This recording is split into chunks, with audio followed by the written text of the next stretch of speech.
لله وكفى وسلام على عباده الذين اصطفى أما بعد فأعوذ بالله من الشيطان الرجيم بسم الله الرحمن الرحيم الله نور السماوات والأرض مثل نوره كمشكاة فيها مصباح المصباح في زجاجة صدق الله مولانا العظيم وصدق رسوله النبي الكريم الأمين ونحن على ذلك لمن الشاهدين والشاكرين والحمد لله رب العالمين رب اشرح لي صدري ويسر لي أمري واحلل عقدة من لساني يفقهوا قولي يا رب صل وسلم دائما أبدا على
محمد حبیب ڈالی ڈالی ہے تشریف لائے دو عالم کے والی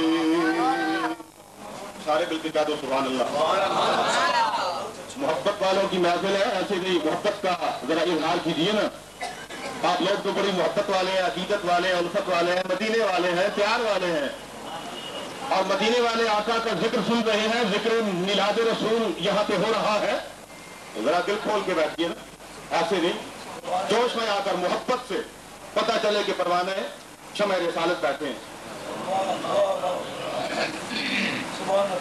کھلے پھول غنچے سجی ڈالی ڈالی ہے تشریف لائے کے والی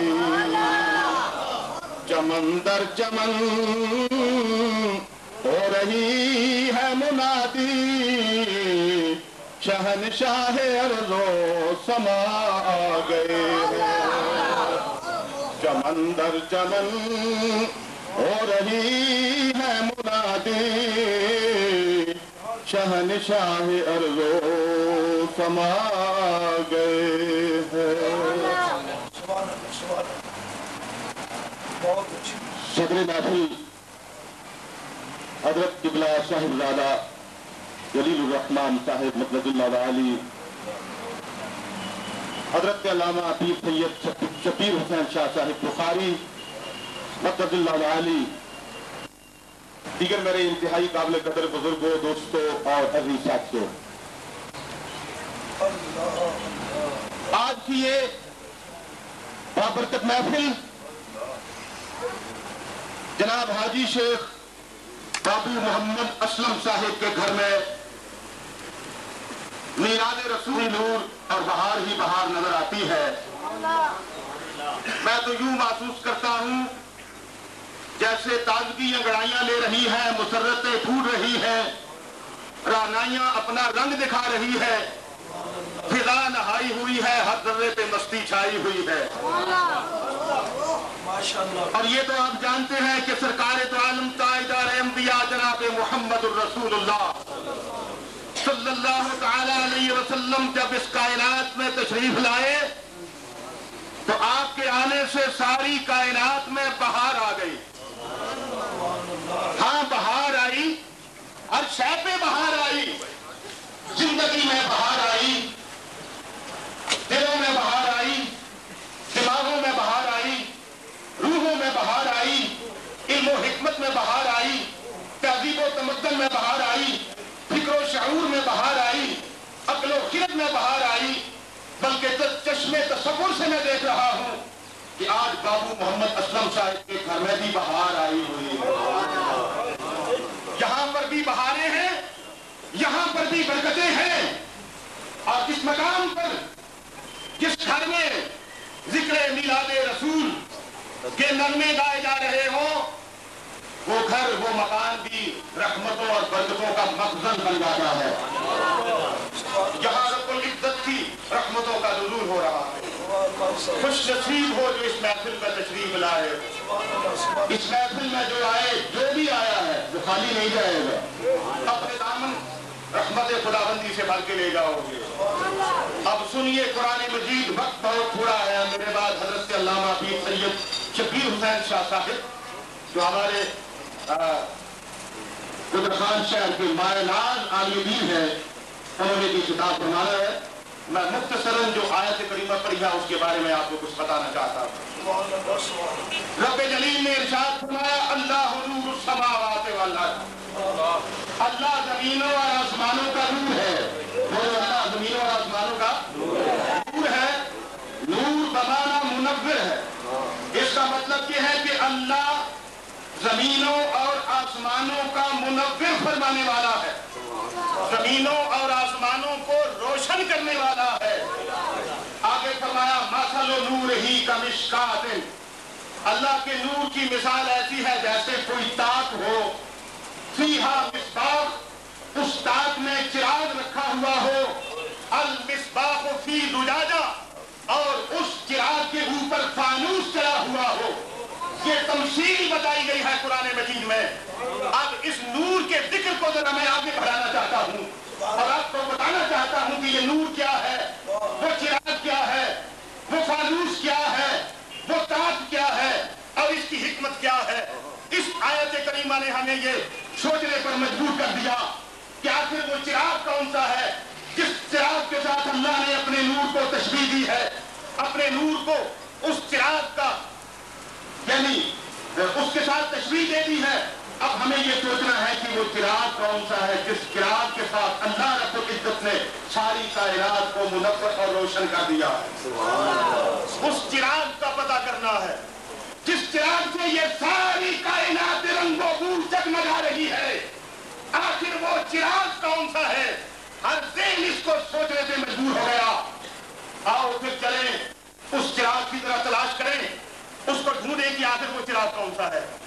جب ہم ڈھونڈنے چلے، ہماری نگاہ اٹھی، ستاروں پہ پڑی۔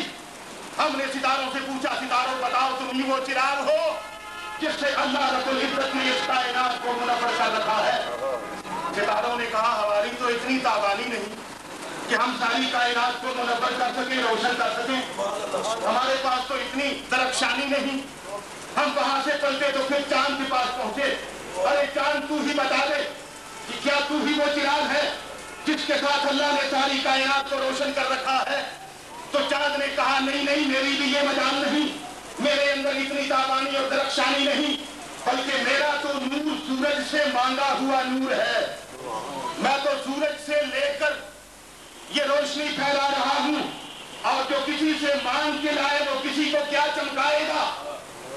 تو پھر ہم وہاں سے پلٹے، سورج کے پاس پہنچے، ارے سورج تو بتا دے کیا تو وہی چراغ ہے جس کے ساتھ اللہ نے کائنات کو منور کر رکھا ہے۔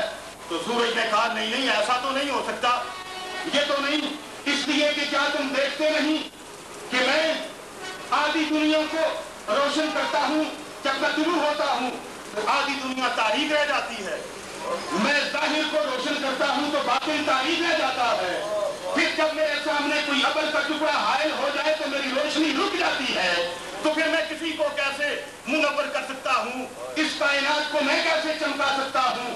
تو پھر ہم سوچ رہے تھے کہ پروردگار یہ معاملہ کیا ہے، یہ معمہ کیا ہے، آخر یہ فلسفہ کیا ہے، آخر وہ کون سا چراغ ہے جس سے تو نے ساری کائنات کو جگمگا رکھا ہے۔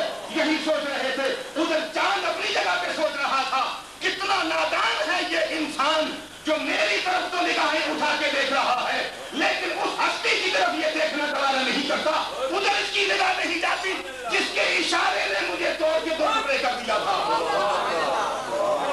پھر سورج نے بھی یہی کہا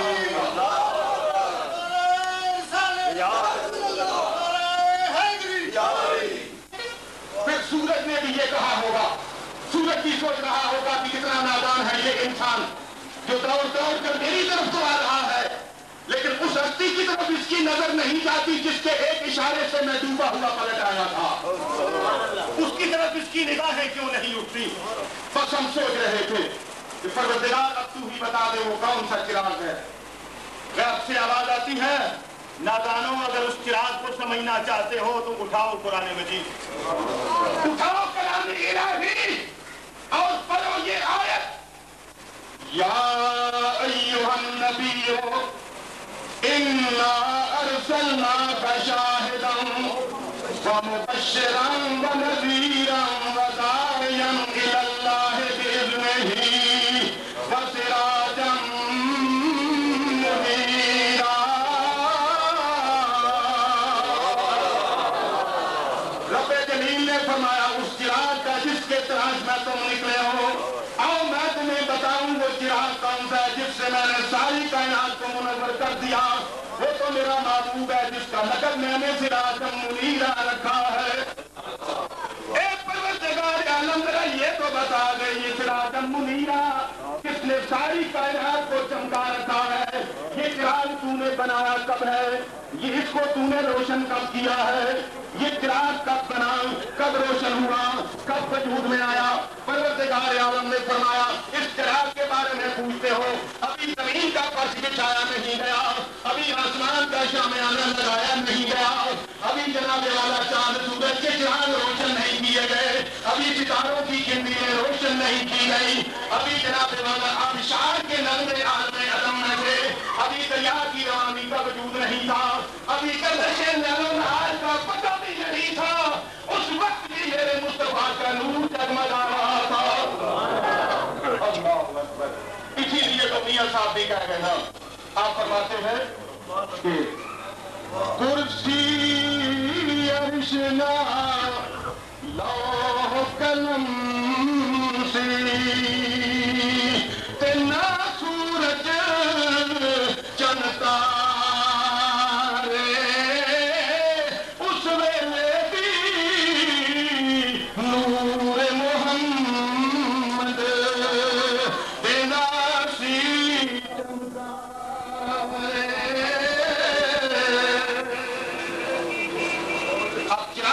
لگ گیا وہ کون سا چراغ ہے جس سے اللہ نے کائنات کو روشن فرما رکھا ہے؟ وہ تو جناب محمد مصطفیٰ صلی اللہ علیہ وسلم کی ذات گرامی ہے۔ آپ کو رب نے سراج منیرا فرمایا یعنی روشن فرما دینے والا، ساری کائنات کو روشن کر دینے والا چراغ، یہ ہے وہ چراغ جس نے اللہ نے کائنات کو روشن فرما دیا۔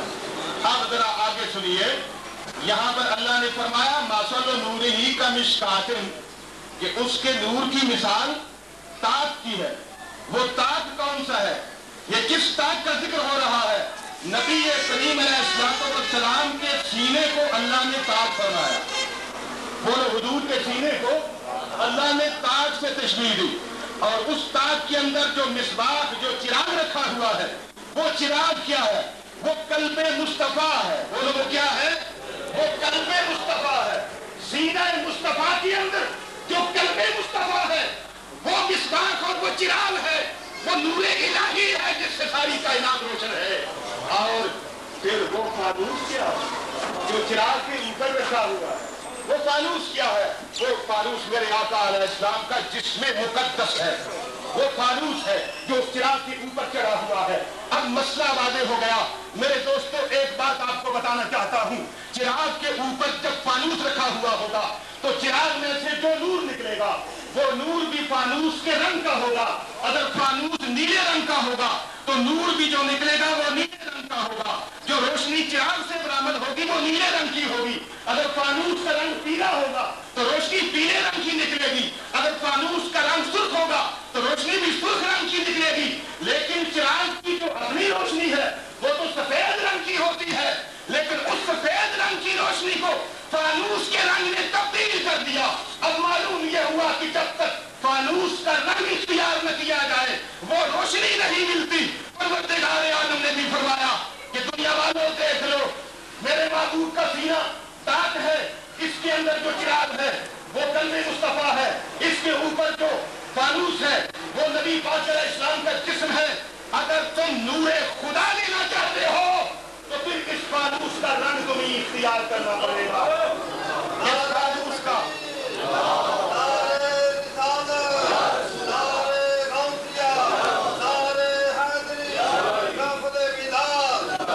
اس فانوس کا رنگ تمہیں اختیار کرنا پڑے گا. اس فانوس کے رنگ میں اپنے آپ کو رنگنا ہوگا, یعنی مصطفیٰ کے قدموں میں جا کر اپنے آپ کو مٹانا ہوگا. حضور علیہ السلام کی سنتوں میں اپنے آپ کو تم نے رنگنا ہوگا. جب مصطفیٰ کے رنگ میں رنگ جاؤ گے نور خدا تمہیں مل جائے گا, ورنہ نور خدا تمہیں نہیں مل سکتا. میرے دوستو اسی بات کو علامہ اقبال رحمۃ اللہ علیہ نے واضح کیا. فرمایا تھا مصطفیٰ پھر خیچ رہا کہ دی ہما اوز اگر بہو نہ رسیدی تمام بو نہویت.